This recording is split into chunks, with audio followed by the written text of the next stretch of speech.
We are talking today with Carole Caroompas, longtime Los Angeles-based painter, performance artist, and art educator.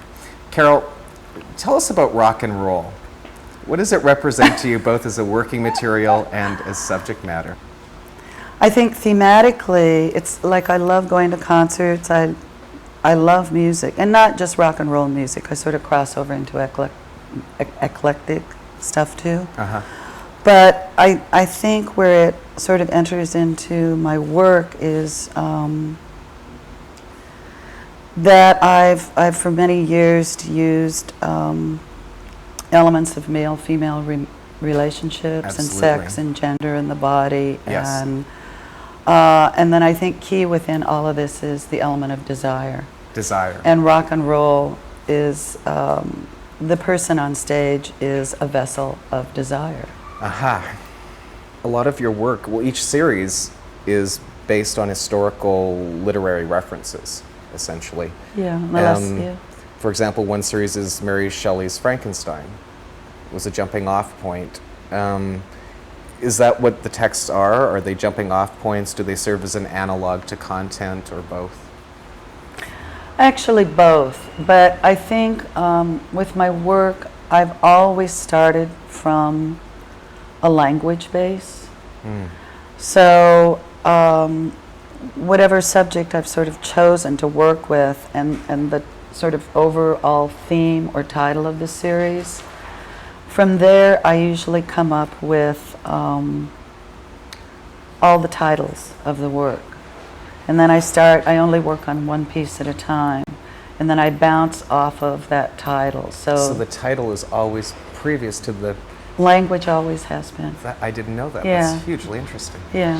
Huh. And then the images are chosen in terms of how the language directs them towards the content, which a lot of artists don't do that. They start from the visuals, or they start from like instinct, or it's very laid out, and I do a lot of research and a lot of reading before I do anything. Does language then function as a semiological? Is it linguistic interpretation, or it's symbolic meaning? A phrase or a title has symbolic meaning that resonates for you? It's actually both, and it's also when I pick text as a source, I usually will pick text that most people have a reference to. They already have a thought about what it is. So it's rare that I will, pick some really obscure text. Yeah. But then again, like someone like Virginia Woolf, I'm assuming that one knows who Virginia Woolf is. So, but then there's also, like, I did a series of fairy tales. Right. And everyone, has some kind of like contact with a fairy tale and what Little Red Riding Hood means. Sure. Frankenstein, I think, is sort of the same thing. Mm-hmm. I did another series of Hester and Zorro in Quest of a New World. Hester being the Scarlet Letter, which most people know. Right. And Zorro, everybody knows. And then, Wuthering Heights is pretty well known. Also, a lot of the things that I pick have also been referenced through film. In film? Yeah, and that's also very important, because in terms of how I work with a fragmented narrative, the cinematic quality is definitely there. But it's like it's being cut and edited all the time. On the surface of the painting. On the surface of the painting, yeah. A lot of your work has to do with the eternal battle of the sexes, in a way. It's a recurring theme, certainly, in your work. Yeah. I'm smiling because the kitties are making noise. Trucks go by, cars go by, kitties go by. Is the work intended to be instructive, or to further asking questions about gender and romance and desire? Romance and desire, and is there ever an answer to that?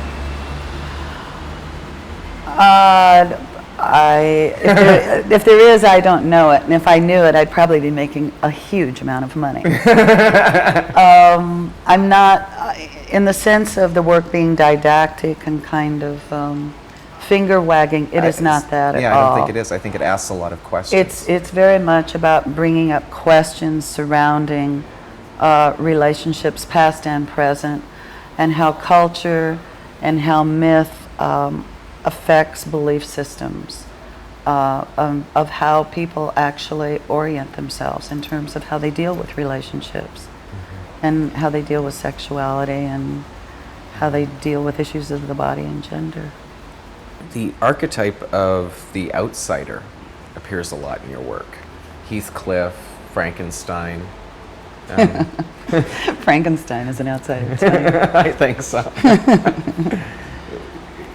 Am I correct in thinking that this is an archetype that reappears in your work?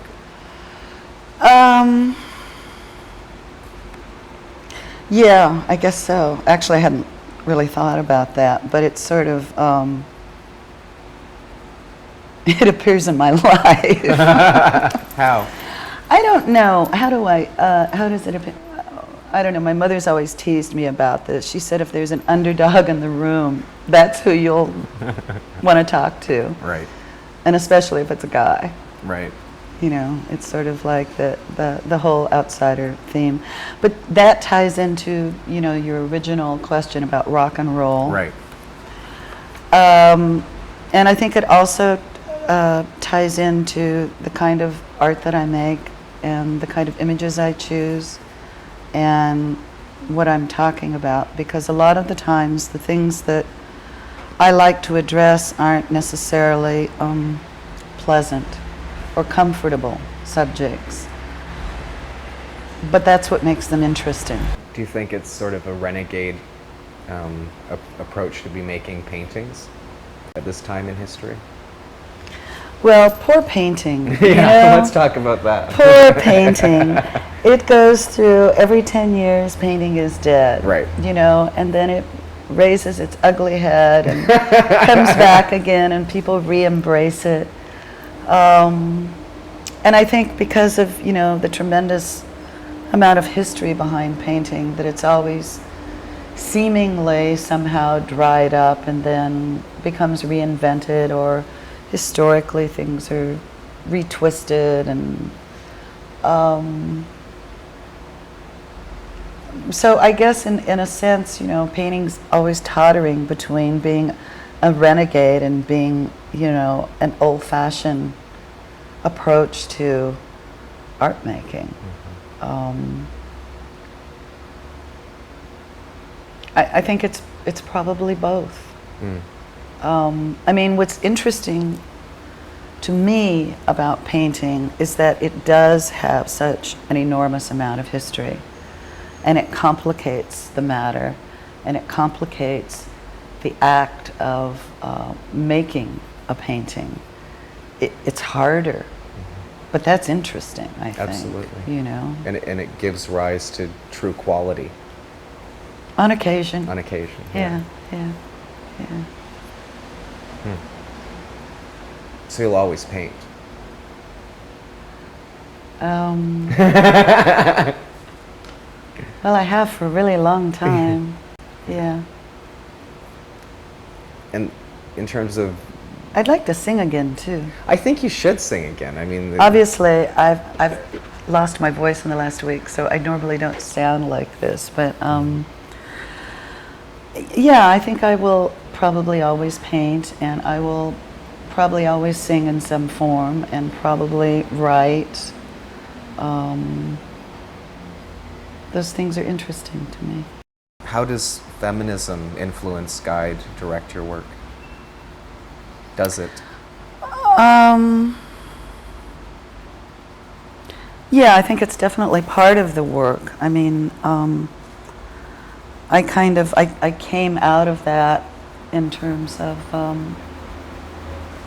when I was in graduate school and first out of graduate school. I was in a consciousness raising group with Judy Chicago and Miriam Shapiro and Oh my gosh.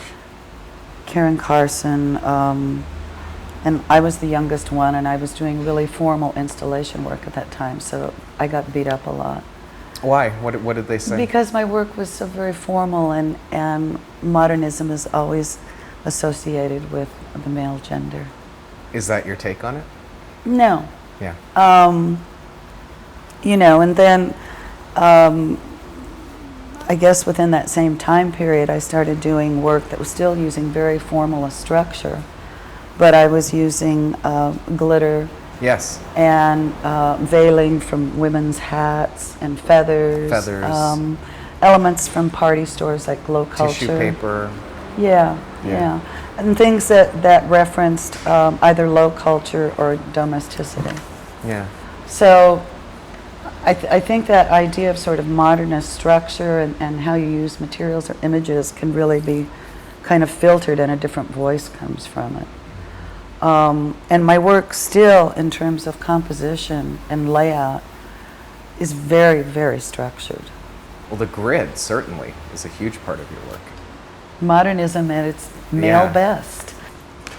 In the last few years in the work, you've been introducing found embroideries into the work. Is that a reintroduction of, again, the grid and the work of the 70s? The stuff that you were doing in the 70s? Or is it something that you find and you know it has to be in a painting? You know that it sings true to that initial title or line of text that you're jumping off from? Well, again, it's sort of both. Yeah. But I mean, my early work was very collage based and painted, and then that collage was introduced into the use of just working with paintings, or just with paint itself. But the collage element was an important factor in terms of the composition. And also that I use different kinds of techniques in the painting. Right. And then when I started working on the series Hester and Zorro in Quest of a New World, the idea of domesticity and embroidery is very much of, and the Scarlet Letter was part of the Scarlet Letter. Perfect. So the first use of embroideries in the paintings were painted. And then as I went through the series, I decided that I should actually be using the embroideries themselves. So the embroideries are laminated on canvas and or panels, and then I paint on those and integrate the embroidery so that it becomes like another painting technique. I see. So with Hester and the Scarlet Letter, it also becomes symbolic. It refers to domesticity. It refers to women's work. Embroidery has always been thought of as a secondary craft, not a real fine art. You know, and then we're also taking back from the 70s again, where pattern and decoration, women's work is brought in as a medium. Can we talk about the drawing, mapping sort of process that occurs when you're constructing a painting? I know that you tirelessly do a lot of drawing before you go to the painting. What's the process about? Well, as I said before, first I start with language.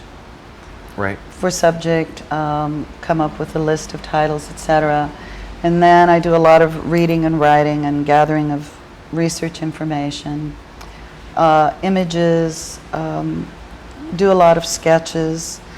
And then when I come up with the images that I know that I want to do, I used to do them smaller and then blow them up with the grid, and now I usually do them just to scale. I see.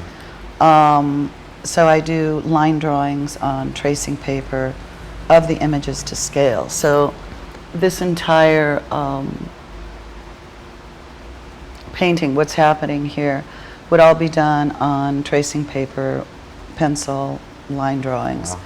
And then that's transferred to the painting, and then I start the painting. But I probably spend way too much time on the drawing. How much time do you spend? Oh, weeks. Weeks on the drawing. Yeah. A couple of paintings before this one, oh gosh, that painting must have been 8 or 9 feet tall, and it had a patterned background in it of old wallpaper of swans. I remember this painting, yeah. Yeah, of the swans and the flowers. And I show at Mark Moore Gallery, and Cliff Benjamin, who's the director over there, came over to see how the painting was coming along, and he looked at the drawing and he was like, "Are you crazy?"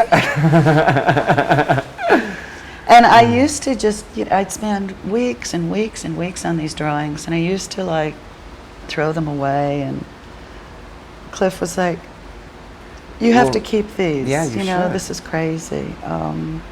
But there's something about the process. It's almost like getting to know a person.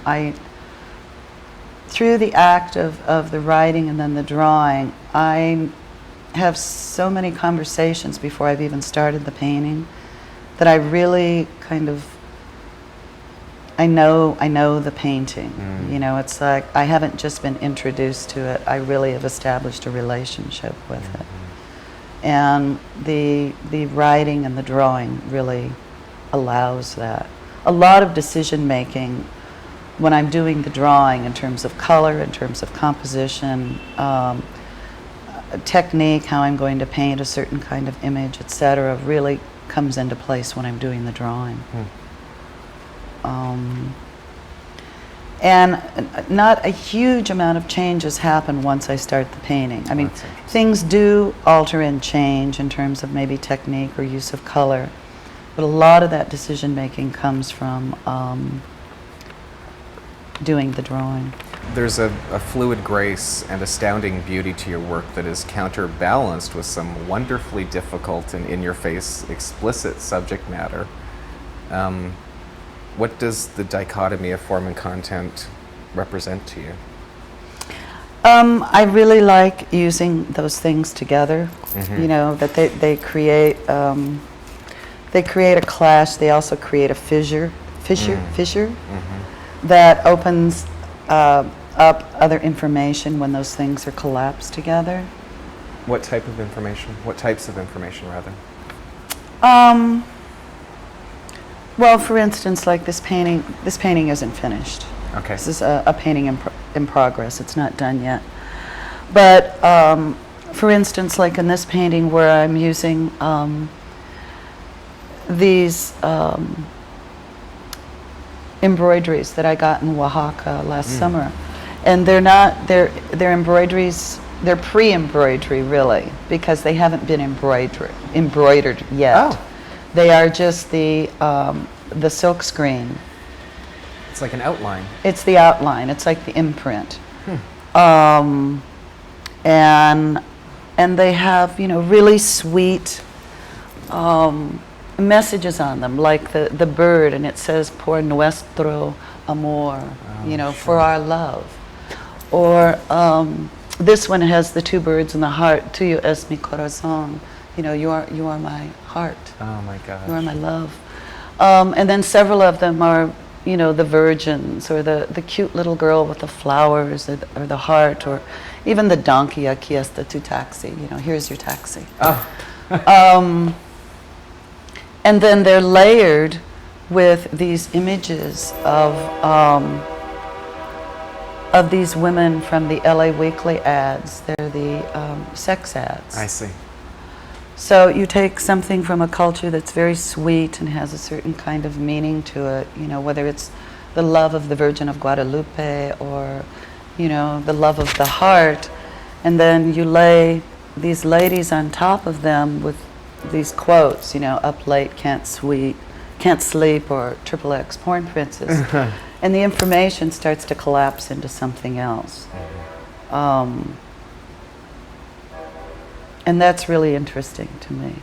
And also that these imprints of the embroideries also start, when they're layered onto the women, become like tattoo marks. And that the piece is called "Blue Impressions Are Left on Her Colorless Skin." Oh my gosh. Can reference to the tattoo. It can also reference to a black and blue mark. Right. Or it can reference to a vein. Different bodily references come up with that. It can reference violence. But because that quote comes from Wuthering Heights, I think there's also a certain poetic to it also. So it's like the sort of the sweet and the dark commingle and are constantly merging with each other, and I think that's sort of how it is anyway. Do you think there's more darkness than light, or is it the moments of beauty are what one searches, or is it you have to go through the darkness to get to the light, all of that, all these cliches of... Yeah, I basically am a hopeful person. Yeah. So I think they coexist, and I think sometimes the dark wins and sometimes the light wins. Sure. And that's all right.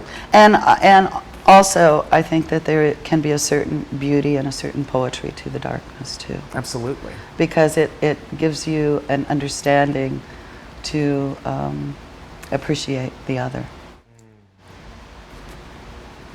For better or worse. What's the next series? What's the next? I have not a clue. Maybe music. Maybe. I don't know. I mean, I honestly, the one thing I was kind of thinking about is, you know how pop songs are always thought of as 3-minute songs? Right. I could make my 3-minute paintings. Or somehow the idea of that could come in there, but I honestly don't know.